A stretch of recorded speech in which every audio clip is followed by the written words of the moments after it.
Hey everybody, welcome back to the Print 3D channel. Today is December 21st, and that means day 355 of the 3DP 365 project.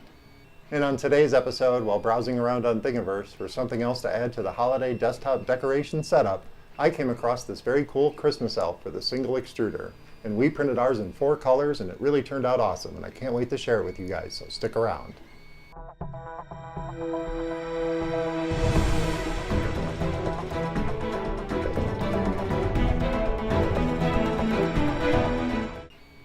Hey everybody, welcome back, and thank you for joining me here for day 355 of the 3DP 365 project.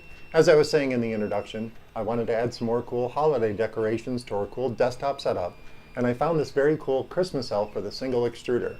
And we used 4 different colors of Matter Hackers filament to really make this guy come to life, and our print turned out really good, and I am super happy with the results.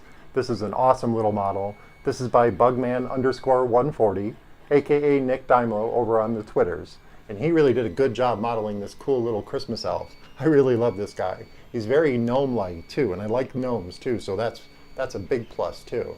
And sorry about the gMax printing in the background. I just wanted to get something printing tonight and while we're filming, and sometimes people like to see the gMax actually printing while I'm filming. And I'm actually printing parts out for the Advent calendar that we've been running for the first part of this month, well, up to the 25th, of course. And this is obviously day 21 we have running behind me. But the print we have here is the Christmas elf for the Single Extruder.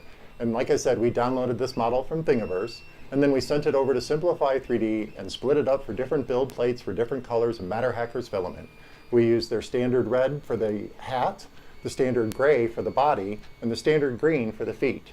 I used some of the Pro Series blonde for the nose piece and the 2 little ears. And I printed everything out with a 0.2mm layer height, with 3 top layers, 3 bottom layers, and 3 perimeters, and 10% infill. Except for the ears, I didn't use any infill on those. And I actually I was considering printing them separately, but they actually came with, on the build plate when I set them up with the nose, it actually looked like it was going to print, so I just let it go. So I ended up actually adding infill into the ears by putting them onto the build plate with the nose piece. So I really wanted to print them without infill, only because I was a little worried about them tipping over just in case they got a little bit too hot and too much movement with the extruder, because they're tiny little parts.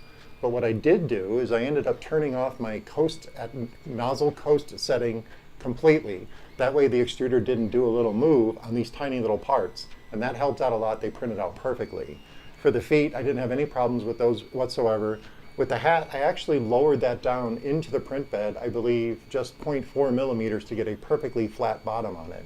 And I really wanted it to have something really tight to adhere to the sanded acrylic bed that way. Now the model there's nothing wrong with the model. It's been perfectly modeled for a single extruder. I just like to make sure I have a perfectly flat layer on my first layer, and I do that a lot with models. I'll lower them down just a little bit into the print bed if it's been naturally modeled, and sometimes the bottoms aren't perfectly flat. But all in all, the prints came out really, really good. It's only about 2.5 hours worth of printing for all the parts, and then I just use a little bit of super gel glue to glue everything together. And it really looks cool. I really love this model. Bugman_140, aka Nick Dimelo, you did a good job on this guy. He's really, really cool. And I want to print more of these guys too and add a couple more to the desktop holiday decorations. But for now, I'm really happy with this little tiny Christmas elf. It's such a cute little model. My gMax 1.5 XT Plus did a really stellar job on all the little parts. And I like this Matter Hackers filament. I was going to use white for the body part, but I wanted my guy to be a little bit older, so I used the gray. And he turned out perfectly, and he'll really look cool with the rest of our holiday desktop decorations. Well, that about wraps it up for day 355 of the 3DP 365 project. I hope you guys found this episode interesting and informative, and if you're looking for ways to support the channel, check out those affiliate links down in the description. And of course, don't forget to subscribe to the channel, comment, like, and share those videos, and I'll see you guys tomorrow.